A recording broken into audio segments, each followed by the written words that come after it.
every square mile of the coast for the next 5 years. The reporting is being done, and you can talk to the guy from Cornell who's here today. They've started a new section on their website. So every week, these teams of volunteers go out, and you have to do it when the tide is outgoing. It's the best time for shorebirds to feed. In the marshes, it's a little harder to do the coastal birding surveys. So, would Drew's Landscaping and Greenhouse please come to the checkout counter when they have a moment? Drew's Landscaping and Greenhouse, please come to the checkout counter. sorry about that. So anyway, what's gone on is these people are,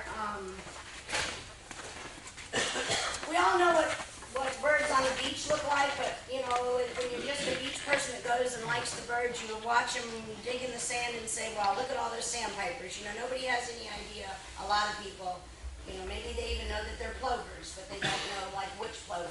So the customers that I've worked very hard to get and bring into my shop are now very busy people heading up groups of volunteers because of that commitment. And I don't know, my experience with my clients is, you know, if you're in my store and you're 50, you're really young.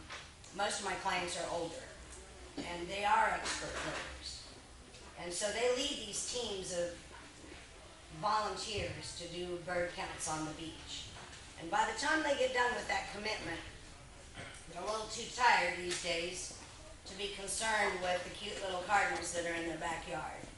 So I've kind of had to do a little dancing and figured out where can my new place on the Gulf Coast be, just keep my doors open.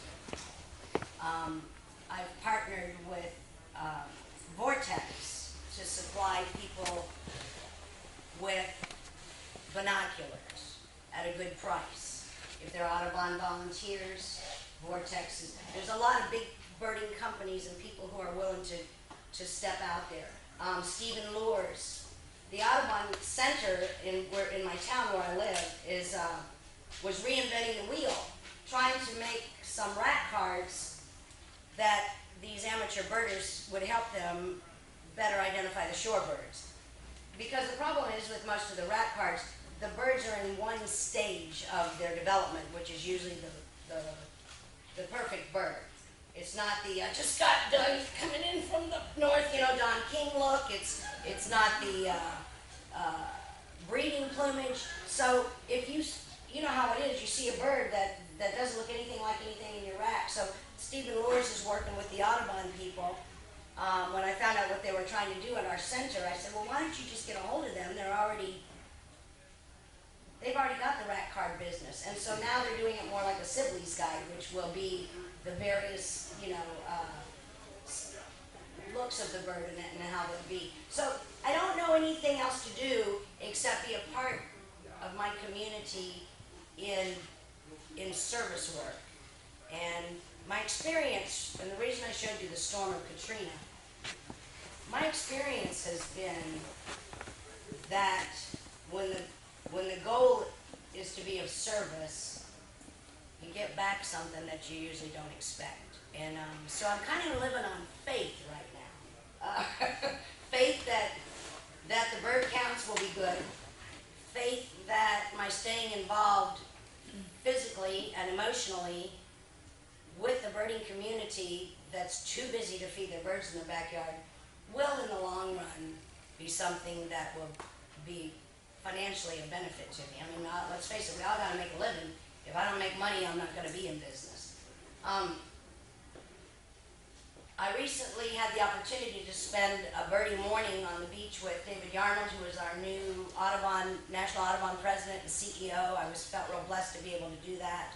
I'm actually going to design a bird feeder section in his backyard, which is in New York.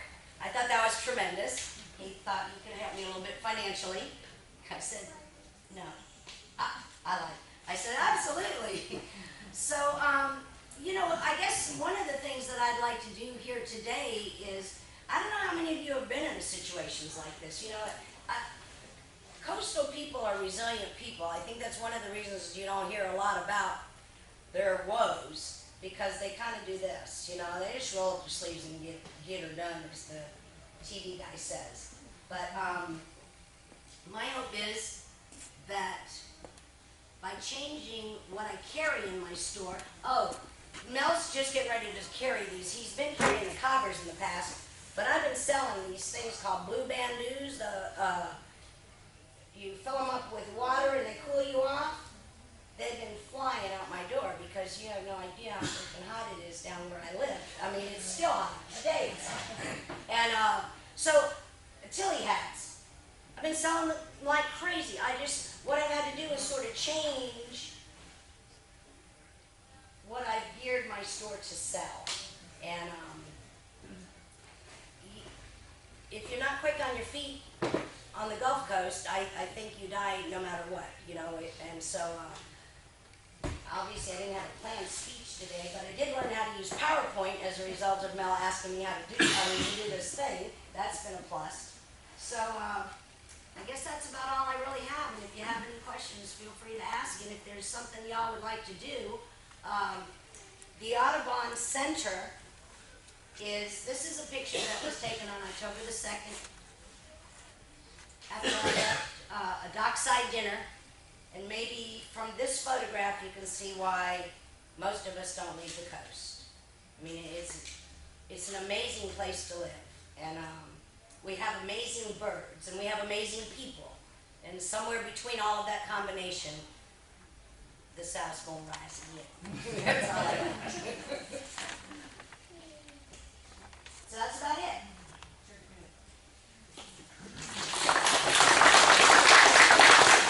Oh, I was gonna say that there is a website, the Pascagoula River Audubon Center.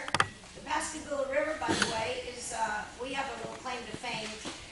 It's one of the 10 last free-flowing rivers in America. If any of you want to help the coast, ecotourism-wise, feel free to contact me. I'll send you some pamphlets and information.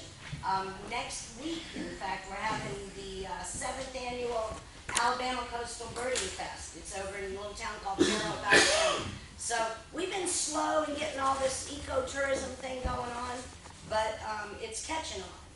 And it's not nearly as hot up on the river, by the way, as it is on the Gulf.